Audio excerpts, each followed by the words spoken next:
Welcome to This Explainer. Today, we're setting out to untangle a mystery that literally affects every single second of our modern lives. We're going to peel back the layers on a massive question. Who actually runs the internet?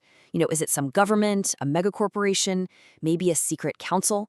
Well, today, we are going to demystify this whole complex web of internet governance and the laws that police cyberspace. Okay, let's dive right in. Here's our agenda for today. 1. Who owns the internet? 2. The multi-stakeholder model. 3. Key governance bodies. 4. Regulating cyberspace. And 5. The ethics of cyberspace. All right, Section 1. Who owns the internet? The myth of central control. So, who actually owns the internet? It's a pretty provocative question, isn't it? Like, when you connect your phone to Wi-Fi and instantly ping a server on another continent, whose property are you actually traversing? Who holds the master keys to the whole digital realm? Well, despite what you might think, the answer is no single organization. Not even the US government, which, funded its predecessor, owns it today. There's no single megacorporation, no tech billionaire pulling all the strings. It is this deeply interconnected socio-technical system. But if there's no central ruler, how does it not just instantly collapse into total chaos? That brings us to Section 2, the multi-stakeholder model, governing a shared digital space. This right here is how the internet actually functions. It's called the multi-stakeholder model. Basically, it's a completely distributed governance ecosystem.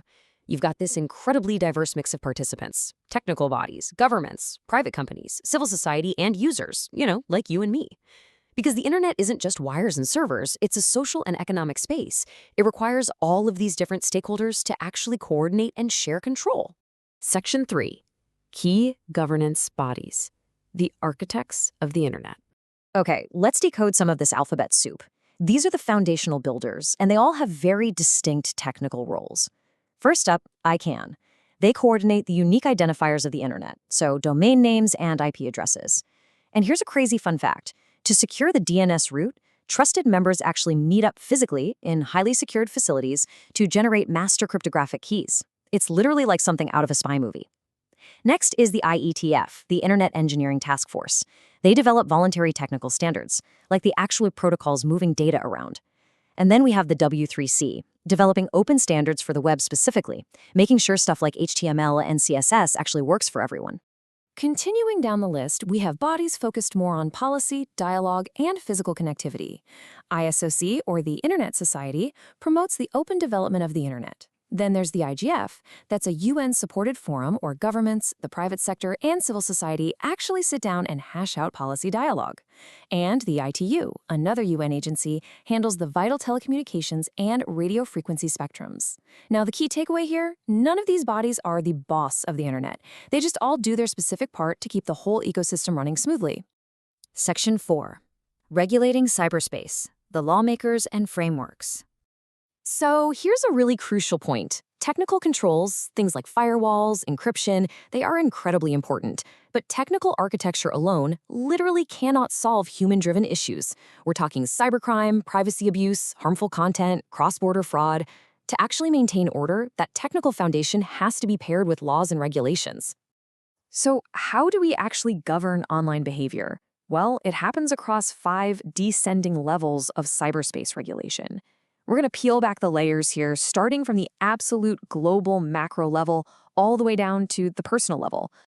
At the very top, we have international treaties.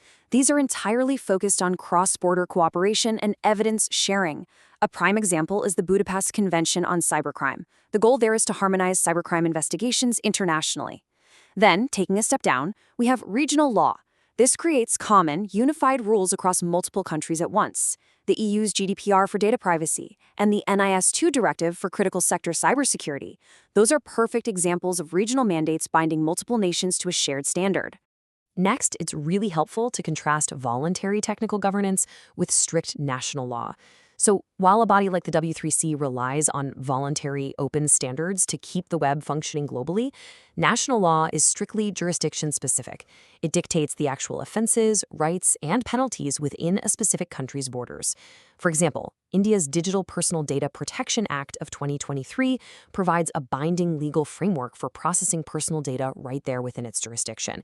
It's trying to balance individual protection with lawful processing needs. Basically, cyber law changes completely depending on where you're standing on the map. But how do all those massive national laws and regional directives actually impact you when you sit down at your laptop? Well, they get translated into daily practice through organizational policy. This is our fourth layer. Your company or your university, they'll implement an acceptable use policy, a strict password policy, or an incident response plan. These local, internal rules are what actually turn those broad legal requirements into the security safeguards you deal with every single day. Section 5. The Ethics of Cyberspace, Your Individual Responsibility. Look, when laws or corporate policies are a bit vague, or when they just completely fall short, individual professional ethics step in as the final, absolute vital line of defense in cyberspace. We're talking about practicing responsible disclosure if you find a flaw, respecting user privacy, always making sure you have lawful authorization before acting, and adhering to non-maleficence, which is really just a fancy way of saying do no harm. And here is a massive ethical reminder, especially for anyone studying tech or cybersecurity. Learning about attacks is for defense, research, and lawful testing only. Seriously, you must never scan, test, or exploit systems without explicit written authorization. Doing it without permission isn't just an ethics breach, it causes real-world harm, and yeah, it is highly illegal. So we've seen today that the internet isn't some monolith controlled by a giant master switch. It's this vast, shared, multi-stakeholder ecosystem held together by technical architects, international treaties, local laws, and ultimately, your own behavior. So I want to leave you with this to think about. How do your own daily digital choices, the links you click, the data you share, the ethics you practice, impact this delicate global ecosystem?